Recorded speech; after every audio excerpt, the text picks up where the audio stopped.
here's how you can empty deleted files on the iPad. Let me explain that and let's get started. If this is your first time on Foxtecc, make sure you subscribe and become part of the community by, being part of here so you don't miss tutorials and videos like this one.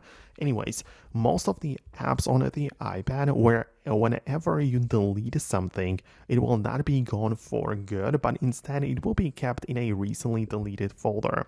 This applies across the whole iPad. For example, you have a file within the Files app which you hold down on and delete. In order to fully delete it and empty the deleted files, you have to find the recently deleted folder in the left section, which is part of the locations, and you actually have to delete it from this place as well. That's important because it's still taking up the local storage of the iPad, even though it's part of the recently deleted.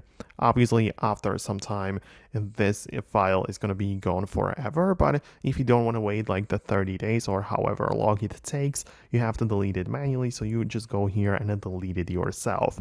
And this applies not only to the Files app, but you can find it in all other places.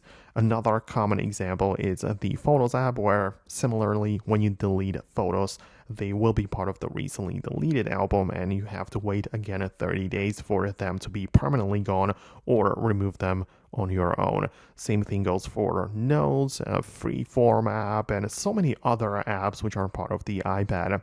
So that is generally how it works. If there is, however, something else you had in mind and I didn't mention it, let me know about it below in the comments.